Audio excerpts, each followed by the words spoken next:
Aster plant புதுசாக வாங்கினா எப்போவுமே கம்போஸ்ட் மண் கலந்து வைக்கணும்னு சொல்லியிருக்கிறேன். அதாவது கம்போஸ்ட்னா மாட்டு சாணம் கவு மேனூர் கலந்து வச்சிடணும். கவு மேனூர் மாட்டு சாணம் போடும்போது கொஞ்சமாக தான் போடணும், அதிகமாக போடக்கூடாது. நட்டதுக்கப்புறமா ஒரு 5 days கழித்து நீங்கள் எருவு தண்ணி கொடுக்கணும். அதாவது என்ன எருவுன்னா ஏற்கனவே சொல்லியிருக்கிறேன் நான். வெங்காயத்தூள் தண்ணி கொடுக்கலாம். கொஞ்சமாக அந்த வெங்காயத்தூள் தண்ணியிலேயே நீங்கள் நாட்டு சர்க்கரை கூட போடலாம். இந்த ஆஸ்டர் பிளான்ட்டுக்கு நான் வெங்காயத்தூள் தண்ணி தான் ஊற்றிருக்கிறேன். அது போல் ஊற்றும்போது இப்போ சாமந்தி செடிக்கு எப்படி நம்ம லிக்விட் ஃபெர்டிலைசர் கொடுக்குறோமோ அதே போல் தான் அந்த வகையில் செஞ்சு தான் இது. பார்த்தா எடுத்து பாருங்கள் லீஃப்லாம் கூட. அதனால நான் சொல்கிற மாதிரி நீங்கள் ஆஸ்டருக்கு வெங்காயத்தூள் தண்ணி ஊற்றுனீங்கன்னா சூப்பராக வளரும். அதிகமாக கொடுக்கக்கூடாது, கொஞ்சம் தண்ணியாகவே கொடுங்க.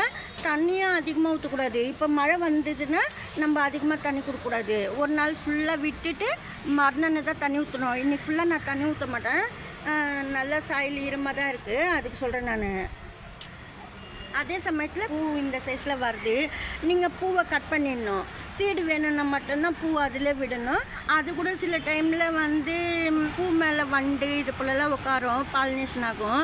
அப்போ உங்களுக்கு சீடு ஃபார்ம் ஆகும். எல்லாத்துலேயும் சீடு ஃபார்ம் ஆகாது, எல்லாம் பூலையும்.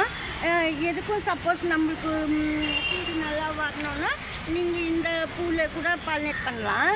பாருங்கள், இது போல் நீங்கள் அந்த எல்லோ கலரு, இந்த எல்லோ கலரில் இந்த இடத்துலேருந்து நம்ம இந்த நடு பாகத்தில் தொடணும். இது போல் டச் பண்ணோன்னா அந்த பாலன் இதுக்குள்ளே டச் பண்ணும்போது மகரந்தம் சீடு ஃபார்ம் ஆகும். நான் அது போல் தான் காலையிலையும் பண்ணிட்டேன். ஒரு 2 வாட்டி பண்ணால் தான் நல்லது. இது போல் நீங்கள் பாலினேட் பண்ணிக்கலாம். சப்போஸ் சீடு வேணும்னா சில பூவில் தானாகவே இயற்கையாகவே சீடு வரும், சில பூவில் சீடு வராது. போன வாட்டியில் வாங்கும்போது பார்த்தேன் சீடே வரல, அதுக்காக சொல்கிறேன்.